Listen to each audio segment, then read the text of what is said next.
오늘은 엘리사가 행한 기적의 의미 세 번째 말씀을 상고합니다. 지금 이 열왕기 하로 들어가서 엘리사가 계속 기적을 지금 일으키고 있는데 우리가 바로 깨달을 수도 있지만 또 어떤 것은 도저히 무슨 의미로 이런 기적을 행했는지 알 수가 없는 게 있었습니다. 그래서 지금 그 기적 자체를 우리가 아는 것보다 더 중요한 건 하나님이 그 기적을 주신 뜻이 뭐냐, 그 의미를 깨닫는 것이다. 그래서요. 우리가 지난 시간에 수넴 여인이 수넴이라고 하는 지역에 사는 여인이 엘리사가 그 사역을 위해서 갈멜산으로 또 지나갈 때마다 수넴 여인이 이제 식사로 봉사를 하다가 나중에는 아예 방을 꾸며서 거기서 주무시면서 또 사역을 왔다 갔다 하시도록 이렇게 편의를 받으려고 봉사했다고 그랬어요. 그랬더니 이제 엘리사가 보답하고 싶어서 하나님 앞에 이제 아들이 없는 집이오니 아들을 주십시오 해서 응답을 받고 그가 아들을 낳습니다. 잘 컸어요. 근데 아직 이제 어린 대여섯 살 정도 됐을 때 갑자기 아이가 죽었다는 거예요. 그래서 정말 축복하고 싶은 집안에 이런 그 아이가 갑자기 죽는다는 건 얼마나 큰 문제겠어요. 그런데 이 수넴 여인이 얼마나 영적인 사람인지 그 아이의 죽음을 놓고 뭐 슬퍼 울거나 뭐 이런 그냥 세상적인 이런 생각이나 그런 걸로 이렇게 끝나질 않고 오히려 엘리사에게 달려가서 왜 하나님이 이 아들을 내게 주셔서 오히려 내 죄를 생각나게 하느냐. 그 말은 주신 복을 우리가 뭐 거부하거나 아니면 원망하는 게 아니고 한층 더 깊이 우리는 이런 죄인일 수밖에 없다. 그러나 하나님은 또 그 다음 섭리가 있을 거 아니냐. 그걸 지금 엘리사한테 말하는 거예요. 그러니까 수넴 여인이 뭐 왜 우리 아들 줘놓고 죽이냐 이런 원망이 아니에요. 그 여인은 어떤 것도 다 받아들일 수 있는데 그러나 죽은 아이도 다시 살릴 수 있지 않냐. 여기까지 지금 나가는 거예요. 그러니까 굉장히 아주 깊은 영적 의미가 있는 이러한 새로운 하나님의 메시지를 여기서 발견하게 된다. 그 말입니다. 그래서 세 가지 예표가 있어요. 첫째는 18절부터 21절까지 보면 부활의 예표를 보여주고 있다. 그 말입니다. 자, 부활이라는 게 뭐예요? 죽었다가 살아나는 걸 말하는 거예요. 그래서 진짜 부활은 죽었다가 살아나서 영원히 안 죽는 걸 부활이라고 그래요. 그러나 이제 예표는 우리가 신약에서도 예수님이 죽은 그 청년 또 소녀 그리고 나사로 이렇게 살려냈잖아요. 그것이 뭐냐면 부활의 예표라는 거예요. 근데 구약에도 부활의 예표가 바로 이 기적으로 인해 하나님이 주신 메시지예요. 아이가 죽으면 뭐 슬퍼하고 결국은 장례 치를 수밖에 없잖아요. 그게 이제 사람들이 할 수 있는 마지막 일인데 이 여인은 그것이 아니라는 거예요. 남편한테도 알리질 않아요. 그리고 문을 일단 닫아서 아무도 그 아이의 죽음과 장례에 대해서 그 방향으로 가지 못하도록 막아놓고 그리고 이제 그 아이를 다시 살릴 수 있다는 소망을 가지고 엘리사에게 찾아간 거예요. 갈멜산에 있는 엘리사를 찾아갔단 말이에요. 그냥 찾아간 게 아니라 이미 목적이 분명히 있어요. 이 아이를 살릴 수 있다라고 믿은 거예요. 그래서 보통 여자 같으면 뭐 그 죽은 아이가 뭐 그다음 뭐 어떻게 되겠어요? 산다 이런 건 생각지도 못하죠. 그리고 이제 슬픔 중에 결국은 아이를 묻을 수밖에 없는 건데, 이 여인은 이렇게 엘리사에게 봉사하는 믿음 정도가 아니라 더 큰 것을 보는 이러한 영안과 믿음이 있다 그 말이에요. 그래서 엘리사를 찾아간 거고, 결국은 그 아이를 다시 살리게 되잖아요. 그러니까 그 아이를 살린 것은 물론 하나님이시고 또 엘리사도 중간 역할을 했지만, 더 중요한 동기는 이 여인의 믿음에서 나온 거예요. 만약 이 여인이 그냥 포기하고 슬퍼하다가 장례 치렀으면 끝나는 거예요. 그런데 그 이상의 것을 하나님 안에서 해결할 수 있다고 생각하고 엘리사 찾아가서 기도를 부탁하고, 또 엘리사도 바로 그걸 그대로 받아들여서 이제 특별한 방법으로 하나님 앞에 간구해서 살렸다 그 말이에요. 그러니까 우리의 사람이 죽었는데 다시 살아난다는 건 성경의 아주 중요한 주제예요. 반드시 복음의 하나가 부활부터 시작되는 거란 말이에요. 그러니까 이걸 못 믿는 사람들은 결국 구원을 못 얻는 거예요. 부활은 중요한 하나의 과정이에요. 저주를 푸는 거예요. 그러니까 예수님은 십자가로 죄를 씻어주시고 예수님의 부활로 우리에게 저주를 풀어주시는 거예요. 할렐루야. 이 교리를 반드시 믿어야 되는 거예요. 이게 없으면 구원이 없어요.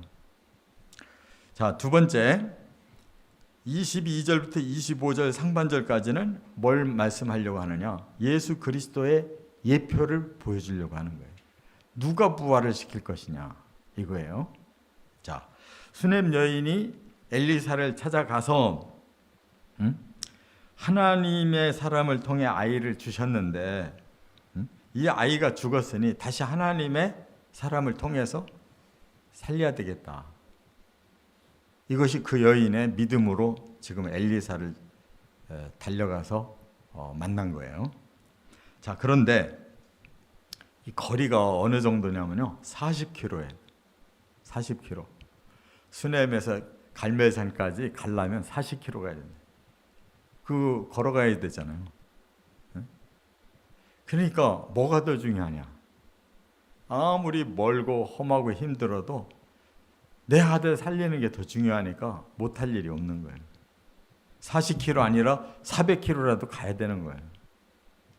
근데 우리 사람들은 천국이 너무 멀어가지고 거기 갈 생각을 안 해.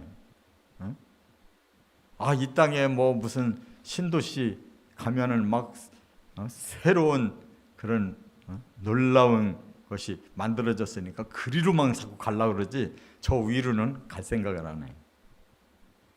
바로 믿음으로 거기를 볼 때 그 다음 갈 수 있는 힘이 생기는 거예요. 믿습니까? 그래서 거기까지만 가면 살릴 거다.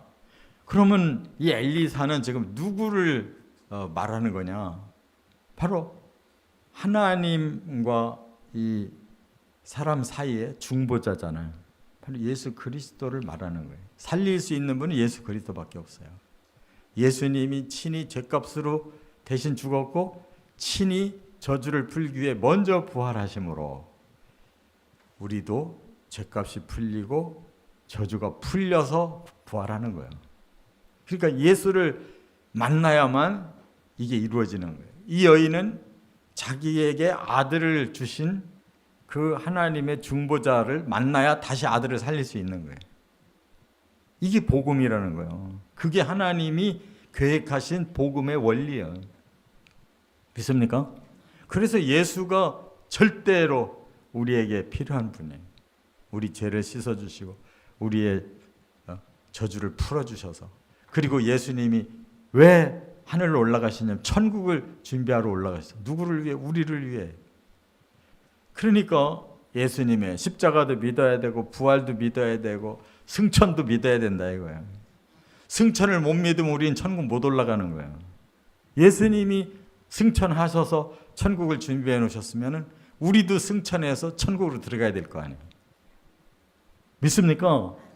천국이 반드시 있고 예수님이 다시 끌어올려 가는 거예요. 내가 있는 그곳에 너희도 있게 하리라. 근데 왜 우리는 거기까지는 안 가려고 그러냐고. 아유, 여기 이 세상에서 예수 잘 믿고 뭐 어떻게 사느냐가 중요한 거 아니냐. 중요하지만 결론이 더 중요하지. 아니, 왜 결론이 더 중요한데 왜 여기를 자꾸 중요하다고만 하냐고. 왜 그런지 모르세요? 안 믿어지니까. 여기는 믿어지니까. 다 확인됐으니까. 여기서 신앙생활이 중요하다. 천국은 죽어봐야 아니까 거기까지는 확신 못한다. 이게 많은 그리스도인의 생각이에요.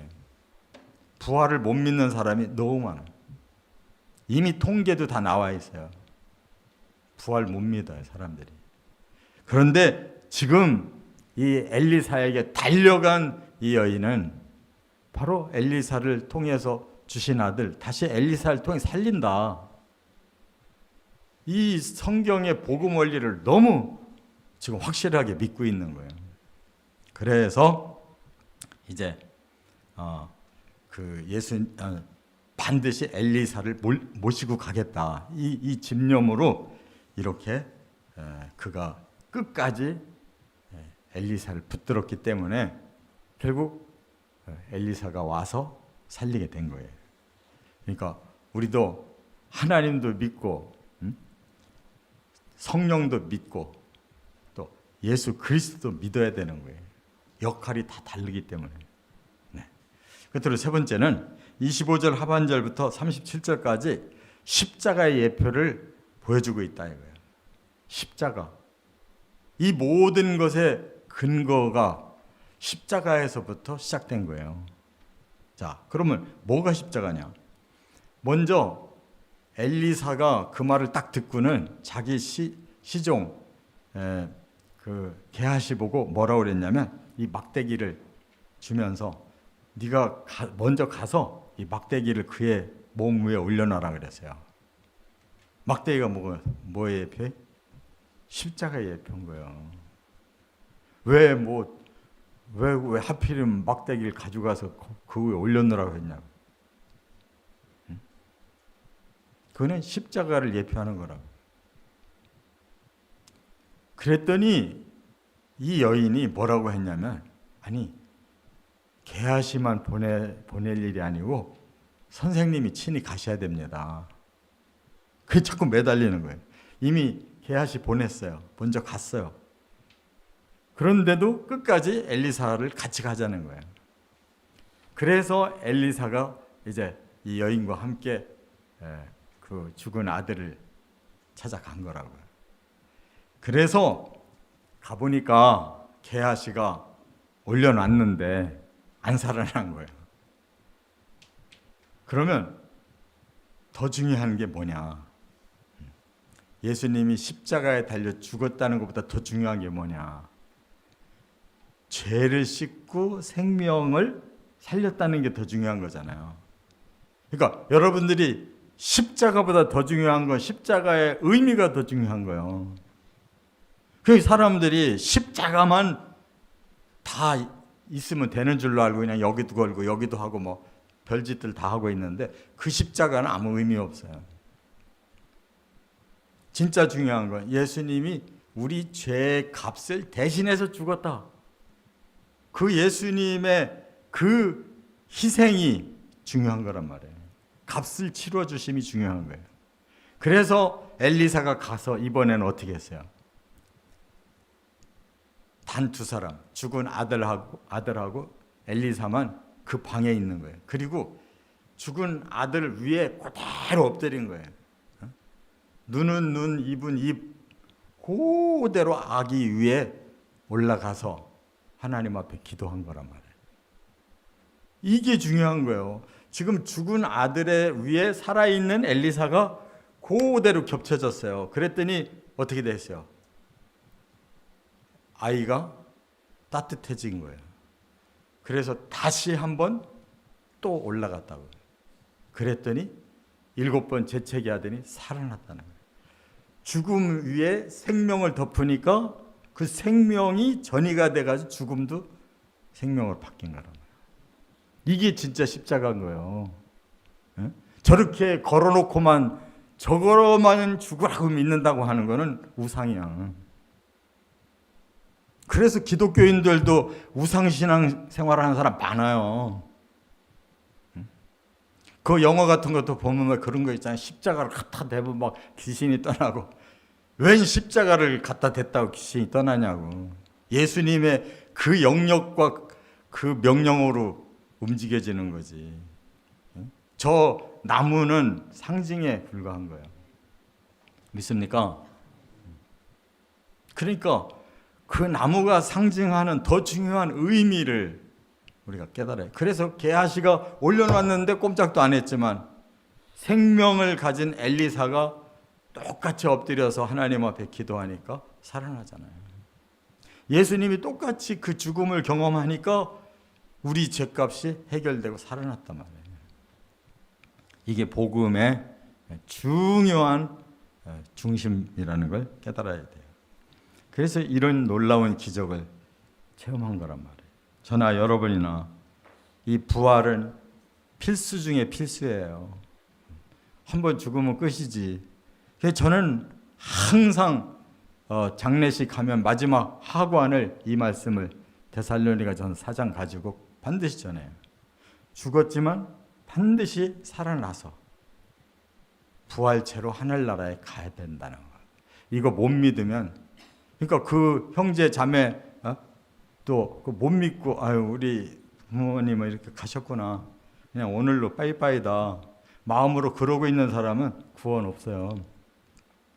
분명하게 지금 흙으로 들어갔지만 잠자러 간 거고 예수님 오시는 디데이에 반드시 깨어 살아난다. 그분이 그 믿음을 가지고 죽었다면 또 헤어지는 그 가족도 똑같은 그 부활의 믿음을 믿고 있다면 반드시 현장에 나타나는 일이에요. 할렐루야. 부활 못 믿으면 내 믿음은 가짜다.